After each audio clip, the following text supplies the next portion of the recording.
अर्थात सगळ्या गोष्टी लोकशाही पद्धतीनं व्यवस्थित विचार विनिमय करून केल्या जातील. याची घाई या घडीला नको आहे हे सुद्धा या बैठकीमध्ये सगळं आलं की आपण जिंकण्यासाठीची स्ट्रॅटेजी कशा रीतीने सीटास आपले शेअरिंग कसं होईल, सीट शेअरिंग कसं होईल, या सगळ्या गोष्टींचा उहापोह आणि काय स्ट्रॅटेजी असावी याबद्दल चांगला विचार विनिमय झाला, उहापोह झाला आणि येणाऱ्या काळामध्ये आपण त्या गोष्टी बघू. ज्या 5 राज्यांच्या निवडणुका झाल्या आणि त्या ठिकाणी कुठेतरी स्थानिक पक्षांना कुठेतरी डावळलं.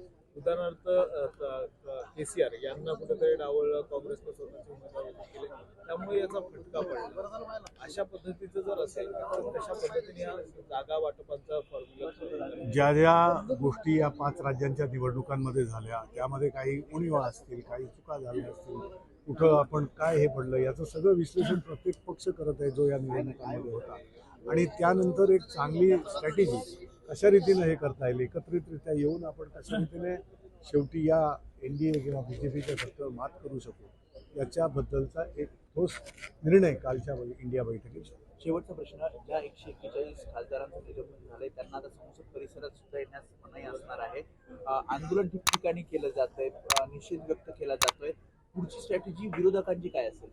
विरोधकांची स्ट्रॅटेजी म्हणण्यापेक्षा ज्या पद्धतीनं हे निलंबन करण्यात आलं, शेवटी मागणी काय होती, कशासाठी निलंबन झालं की ज्या पद्धतीनं ज्या एका विचित्र परिस्थितीमध्ये की नवीन संसद भवनामध्ये जे तुम्ही त्याचा फार मोठा गौरव किंवा अशा प्रकारचं सगळं हे केलं होतं, आम्ही सुद्धा स्वागत केलं होतं नवीन संसद भवन, परंतु त्यामध्ये सुरक्षा व्यवस्था भेदून अशा प्रकारचं जर कोण जात असेल तर हा किती ब्रीच ऑफ सिक्युरिटी हा फार मोठा विषय होता.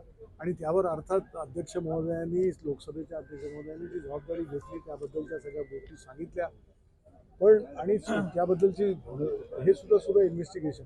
परंतु एक माफक अपेक्षा होती की गृहमंत्री जे एरवी सगळीकडे सगळ्या जातात त्यांनी येऊन फक्त सभागृहामध्ये निवेदन करणं एवढीच मागणी होती. त्या मागणीला जर विरोधकांनी जोर लावला किंवा त्याबद्दलची मागणी केली तर त्यांना एवढ्या मोठ्या कारवाईला समोर जाणं हे फार देशाच्या या स्वतंत्र भारताच्या इतिहासामध्ये पहिल्यांदा अशा प्रकारचे झाले आणि एवढा जाचक प्रकार हा लोकांनी पाहिलेला आहे आणि लोक त्याचा निषेध करत आहेत आणि त्याचे सुद्धा पडसाद आपल्याला बघायला मिळतील. सगळीकडे विरोध होत आहे, आंदोलनं वगैरे हा तो भाग आला, देशभर होत आहे, कारण ही चीड लोकांमधली. एक शेवटचा प्रश्न, राजकारणातील प्रत्येक अचूक बातमीचे सर्वात आधी अपडेट्स मिळवण्यासाठी सरकारनामाच्या सर्व सोशल मीडिया प्लॅटफॉर्मला लाईक, फॉलो आणि सबस्क्राईब करा.